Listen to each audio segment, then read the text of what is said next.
大家好，又到周末了，可以放松一下了。欢迎来到加密星球故事会。想象一下这样的一个场景：凌晨3点，全世界都在睡觉，一个消瘦的年轻人坐在电脑面前，手在发抖，眼睛呢紧盯着电脑屏幕上的数字，6000万美元。这些钱呢刚刚被黑客偷走，成千上万的投资者还在睡梦当中，他们不知道醒来的时候会面对什么，而22岁的他必须在天亮前做出一个决定，这个决定将影响整个加密世界的未来。这个人不是华尔街的大亨，也不是硅谷的 CEO， 甚至都没有一套正装，最喜欢的打扮是独角兽 T 恤加上拖鞋。但就是这个看似程序宅的俄罗斯少年，此刻呢却要为一个价值数十亿美元的金融革命负责。上一期呢我们讲了 Twitter 的创始人 Jack Dorsey， 一个硅谷的精英，如何用商业去改变世界。今天的主角呢完全不同，他是一个理想主义者。19岁的时候写下了一份被嘲笑的天方夜谭，如今呢这个天方夜谭支撑着超过5000亿美元的生态系统，他就是 Vitalik Buterin， 人称微神。Деть биткоин какой-то неправильный подход в эту говорить. Я бы сказал, что Ethereum есть фичи и возможности делать такие вещи, которые у биткоина нет. То есть это так же, как сказать, что там может ли там телефон победить апельсин. 而那个凌晨3点的决定，直到今天仍然在争论不休。让我们把时间倒回到1994年，俄罗斯的小城卡罗姆纳 ，Vitalik 出生在那里。他的父母呢都是计算机科学家，没有人预料到这个婴儿会改变世界。6岁的时候，他随父母移民到了加拿大，很快呢被送进了天才班。而这个天才在同学的眼中却是一个不折不扣的怪小孩，他可以心算3位数的乘法，速度比计算机还快，但系鞋带却要花5分钟，经常把左右脚穿反。其他的孩子都在玩捉迷藏，而他却一个人躲在角落里发明新的语言。最奇怪的是，他会用自己发明的语言跟自己对话，就像在跟一个隐形的朋友谈话一样。他在3年级的老师后来回忆说，小Vitalik总爱问让我头疼的问题。有一天呢，他问我，如果数学能证明信任，那银行还需要吗？我当时觉得他问的太多了，但现在回想，也许那就是以太坊的第一颗种子。12岁那年，他沉迷于魔兽世界，但他的玩法和大多数人都不一样。他能背下所有职业的技能树，甚至数值公式。他在论坛写系统化的攻略，逻辑严密，连成年的玩家都觉得他非常的专业。他最爱的角色是术士，那个操纵黑暗力量的职业。2007年暴雪发布更新，术士生命虹吸被大幅的削弱。对普通的玩家来讲，这只是一次平衡调整，但对13岁的 Vitalik 来讲却是一次启蒙。那天晚上他失眠了，他甚至在日记里边写了这样的几句话：我花了几百个小时培养这个角色，但暴雪公司的一个决定就让一切化为泡影。我明白了一个道理，当权力集中在少数人的手里边，他们可以随时的改写规则，而我们玩家毫无发言权。这个被游戏背叛的少年开始认真思考，有没有一种世界在那里边没有人可以单方面的更改规则。2011年17岁的 Vitalik 依旧是那个怪小孩，同学们呢在忙着考试作业，他却整天在网上写一些技术的文章，思考人工智能和密码学的未来。有一天早晨，他的父亲走进他的房间，看到他又在熬夜写代码，对他说，儿子，我想让你看看这个技术。他的父亲打开电脑，指着屏幕，这是什么？Vitalik眯着他的眼，看着陌生的单词 Bitcoin。他的父亲告诉他，这是一种在互联网里边的货币，不受任何政府或银行的控制。那一刻 Vitalik 并没有意识到这句话会彻底的改变他的一生。很快呢，他沉迷于比特币，他发现它不仅仅是货币，而是一种全新的信任机制，没有 CEO， 没有总部，却能稳定的运行，人人都可以验证，没有人能够作弊。他在电话里边兴奋地告诉他的朋友，这简直就是我梦想当中的魔兽世界。但这一次没有暴雪公司可以随意地改变规则。2011年年底，一个网络昵称名字叫做米哈伊·阿利谢的人在比特币论坛发帖寻找写手，为新的比特币杂志写文章，每篇的稿费是5个比特币。17岁的维塔利克立刻回复了这个帖子。多年以后，他开玩笑地说，那个时候5个比特币只能买一张达美乐的披萨的优惠券。现在想想，那些披萨券价值几十万美元。在为比特币杂志写文章的过程当中，维塔利克开始有了新的感悟。比特币的确很伟大很强大，但它就像是一台只能做加减法的计算器，而我想要的是一台能运行任何程序的计算机。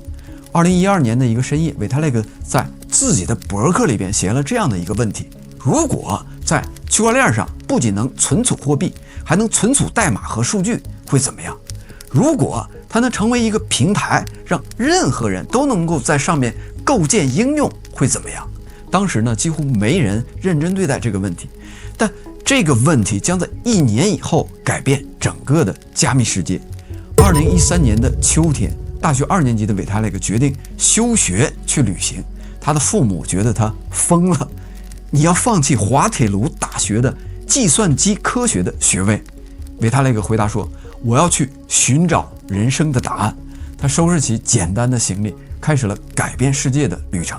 在以色列特拉维夫，他每天第一个到达一家咖啡厅，并始终坐在靠窗的一个角落里边，外面是中东炙热的阳光，而他呢却沉浸在自己的思想世界里边。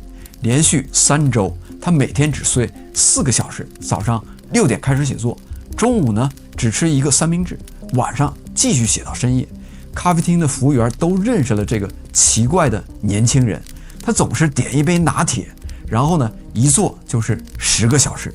服务员后来回忆说，我们以为他在写小说，没想到他在创造未来。2013年的11月，维塔利克发出了他那份后来被无数人研读的邮件，标题是 Ethereum, a next generation smart contract and decentralized application platform， 中文名字是以太坊，下一代的智能合约与去中心化的应用平台。这个白皮书只有36页，但它描述的愿景却足以让人疯狂。一台世界计算机，任何人都能够在上面构建应用，没有中心化的控制，智能合约可以自动的执行。起初呢，他把这个白皮书发给了几十个朋友，他们立刻回应，这让他很高兴。可当他把白皮书寄给比特币社区的大咖的时候，反应呢却让他彻底的心碎了。Bitcoin Core 开发者 Peter Woolley 说，这个太复杂了，比特币已经够用了。投资人对他说，小伙子，回去继续写你的比特币杂志去吧，别想这些不切实际的东西。甚至有人冷嘲热讽地说，又一个想要重新发明轮子的人。那一段的时间，维塔利克经常在深夜里边自我怀疑，也许他们说的是对的，也许这真的只是一个幻想。但一想到12岁的时候被暴雪背叛的感受，他就提醒自己，必须有一个世界，没有人能够随意的改变规则。很快，本机出现了，志同道合的人开始聚集。Gavin Wood， 一个英国的计算机科学家 ，Joseph Lubin， 一个华尔街的前高管 ，Anthony Deloria， 一个加拿大的比特币企业家。Gavin Wood 后来这样回忆：当我见到维塔利克的时候，我知道这个19岁的年轻人正在描述未来。同一时期呢，另一个意想不到的机会降临了。硅谷的著名的投资人 Peter Thiel 的基金会给了维塔利克10万美元的奖学金。这笔钱呢，他没有拿去买车买房，而是做出了一个终极的决定，彻底退学，组建自己的团队，把以太坊从白皮书变成现实。可以说，如果没有这10万美元，维塔利克也许只是一个继续写比特币稿子的学生，而有了它呢，以太坊的命运开始加速的奔跑。为了避开监管的风险，团队决定在瑞士成立以太坊基金会，地点选在了楚俄。后来这里被称为加密世界的硅谷，但当时它只是阿尔卑斯山脚下的一个安静的小城市。2014年的7月20号 ICO 开始的前一天，20岁的 Vitalik 坐在楚格的一家小酒店的房间里边，窗外是雪山，桌上堆着厚厚的法律文件。他在日记里边写下：如果没人买该怎么办？如果所有人都觉得这只是我个人的一场幻想该怎么办？这场众筹的方式呢非常简单，只收比特币 BTC， 前14天1个比特币可以兑换2000枚的 ETH， 随后比例逐渐降低，最终呢稳定在1337个 ETH。整个过程持续42天，当时的比特币的价格大约在600美元，换算到今天，投入1个比特币大约11万美元，能换回2000个 ETH， 价值超过860万美元。今天看来，这是一个神级别的投资，但在2014年的那个夏天，以太坊还是一个陌生的概念。你参与 ICO 就像是把钱压在了一场疯狂的赌场上。42天的众筹对团队来讲是一场煎熬。第一天突破1000枚的 BTC， 团队兴奋的彻夜未眠。第15天进展放缓，外界也开始了质疑。第30天，媒体出现负面的报道，称之为骗局。最后一天，筹资总额超过了31000枚的 BTC， 大约1800万美元。媒体的批评声也接踵而至。《华尔街日报》标题写道：19岁俄罗斯黑客的1800万美元的骗局。TechCrunch 文章称，以太坊又一个比特币克隆币的炒作。Reddit 上甚至有匿名的用户写道：一个连胡子都没长全的小孩，居然想重新发明互联网，这1800万美元很快就会消失，就像99%的 ICO 项目一样。压力呢也传导到团队的内部。一次会议上，有人说，也许我们承诺的太多了。另一人补充道，市场的期待太高了，我们可能没有办法去实现它。Vitalik只是静静地听着，最后呢说了一句话：当年哥伦布出海寻找新大陆的时候，他的船员也是这么想的。经过1年多的开发，以太坊的主网终于要上线了。团队呢聚集在柏林的一间小小的办公室里边，所有的人都盯着屏幕1028200 1028201，创世纪区块诞生的那一刻，房间里边没有爆发出欢呼声，反而是出奇的安静，因为大家都明白这只是一个开始。但区块链 2.0 真的来了。果然现实并不轻松。上线的初期，以太坊面临着重重的困难，节点经常宕机，交易处理非常缓慢，开发者工具也不完善，市场价格暴跌，质疑声再起。看吧，我早就说这是一场骗局。但很快，第一个杀手级的应用出现了，去中心化的交易所 EtherEX， 预测市场 Auga， 众筹平台 The DAO。 一位早期的开发者回忆说，我始终记得第一次在以太坊上成功部署智能合约的感受，那个感觉好像魔法变成了现实。2016年，以太坊上出现了第一个大型的项目 The DAO， 它的愿景是用代码来治理一个投资基金，短短的28天就筹集了1200万枚的 ETH， 当时价值超过1.5亿美元。Vitalik兴奋地发推，这证明了以太坊的力量。但很快噩梦来了。6月17号周五的早晨，Vitalik正在新加坡参加一个会议，突然收到了一连串的紧急消息 ，The DAO 被攻击了，黑客正在转移资金，已经丢失了50万枚的 ETH。Vitalik 立刻取消行程，搭上最快的航班赶回欧洲。飞机上，他不停地收到消息，第6个小时，黑客已经转走了上百万枚的 ETH， 漏洞仍在被利用。12个小时，市场开始恐慌， ETH 的价格暴跌40%。第24个小时，媒体开始报道以太坊已经死亡。第36个小时，总计360万枚的 ETH 被盗，大约6000万美元。团队呢紧急聚集在柏林的办公室里边，房间里边烟雾缭绕，桌上的是咖啡杯和披萨盒，所有的人都红着眼，彻夜未眠。白板上写着3种选择：第一，什么都不做； Code is law， 代码即法律，这是写死的法律，不能改。第二是软分叉，冻结被盗资金。第三是硬分叉，回滚交易历史。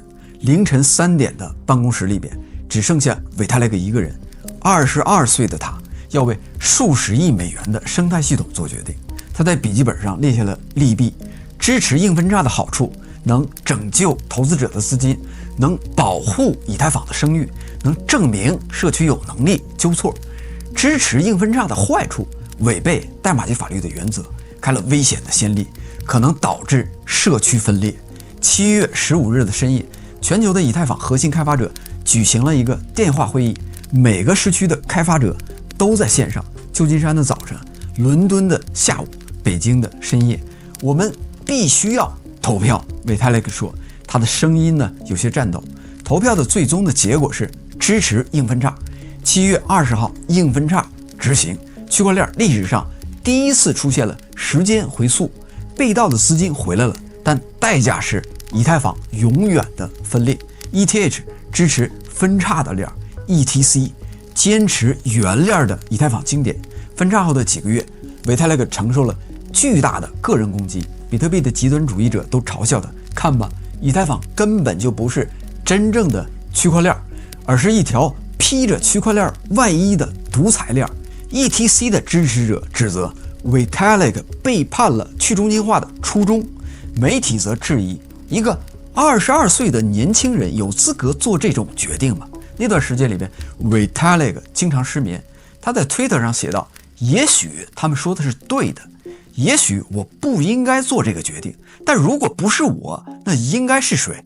如果不是现在，那应该是什么时候？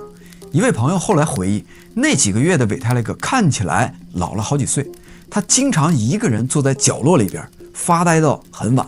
最终呢，他还是坚持住了。在一次采访当中，他说：我不后悔做了这个决定。是的，我们违背了代码及法律的原则，但我们坚持了一个更重要的原则，保护了这个生态系统中真实的人。区块链不是为了服务于代码，而是为了服务于人类。2017年，以太坊的价格飙升，挖矿进入了疯狂的状态。维泰列克看到了触目惊心的数据，以太坊的年耗电量相当于整个新加坡，显卡呢被矿工扫空，游戏玩家买不到设备，大型的矿场占据整片的工业区。他在博客里边写下了这样的话：这不是我想要的未来。如果拯救金融世界的代价是毁掉地球的环境，那么这场革命就没有任何意义。于是呢，他提出了一个激进的想法，用权益证明 POS 取代工作量证明 POW。在 POS 中，不是最强算力的人获得记账权，而是持有代币并愿意质押的人来验证交易。这个想法立刻遭到了一片的质疑。比特币的核心开发者回应他：这在技术上是不可能的 ，POS 永远无法达到 POW 的安全性。以太坊的矿工代表也说：你这是要毁掉整个挖矿的产业呀。某知名的投资人也说，维泰列克又在搞乌托邦的幻想了。技术专家还提出了一个致命的问题 ：Nothing at stake。在 POS 的里边，验证者可以同时支持多个分叉，因为他们没有电力和硬件的成本，这可能让系统无法达成共识。有专家断言 ，POS 在理论上就是不可行的。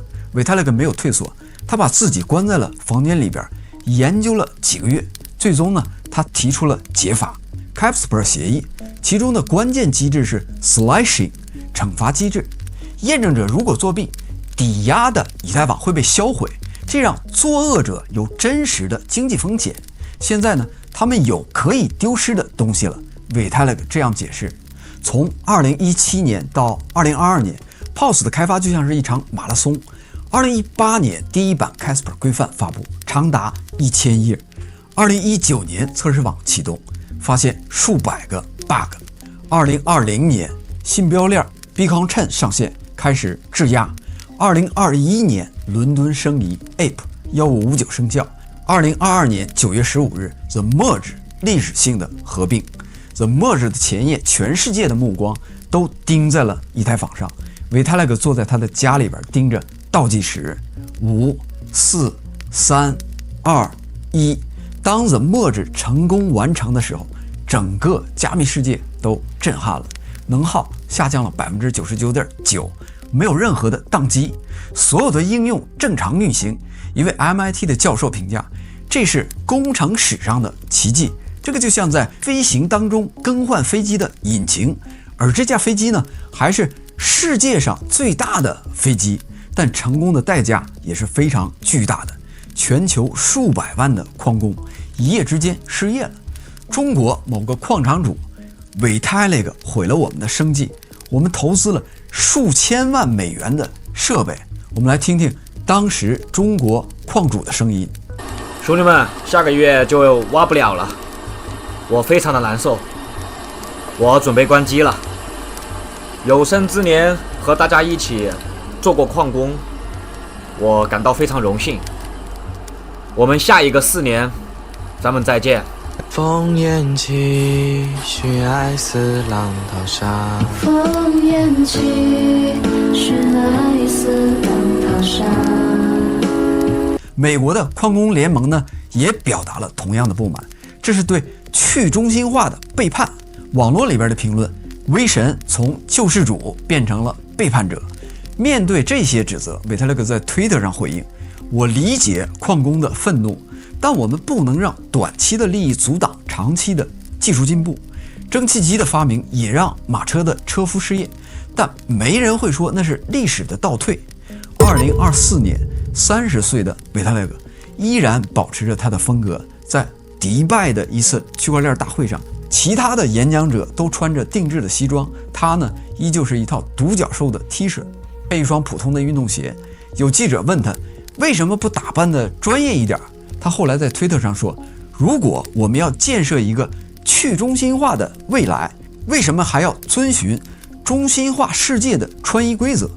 如今的维泰勒克更像是一个哲学思考者，他的博客的文章动辄就上万字，讨论的主题早已超越了技术。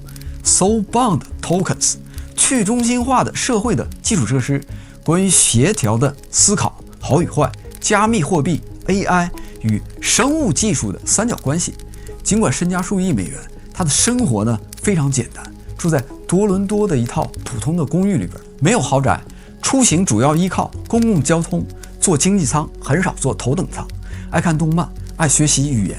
他现在能够说7门语言，爱收集独角兽和彩虹相关的小玩意儿。一个朋友曾回忆说，我见过他在机场角落里边的麦当劳吃汉堡，一边吃还一边在笔记本上敲代码。如果不认识他，你绝对不会想到这个人改变了整个的加密世界。当然呢，威神也不是完美的圣人，他推动 POS 赢得了环保人士的掌声，却让数百万的矿工失业，被骂背叛者。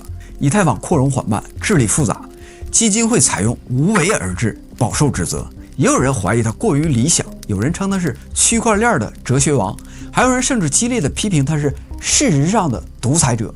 当有人质疑他太理想主义时候，维泰勒克这样回答：10年前人们说区块链不可能，5年前呢人们说 POS 不可能，现在他们说全球协调治理不可能。我很期待再次证明他们是错的。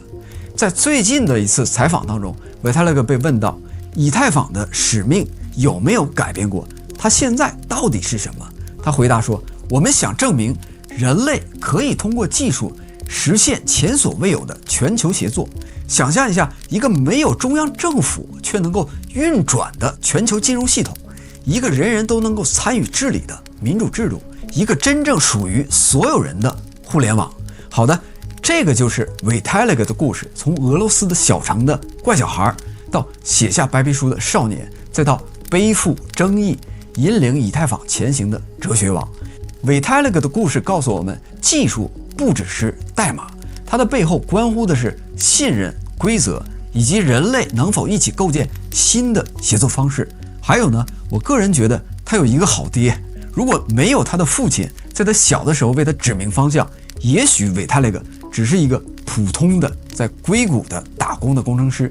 好的，如果你觉得这一期的视频对你有所启发，请点赞订阅我们的频道，同时也欢迎加入我们的 Discord 社区吃瓜群众自治社。我们下期再见，谢谢，再见。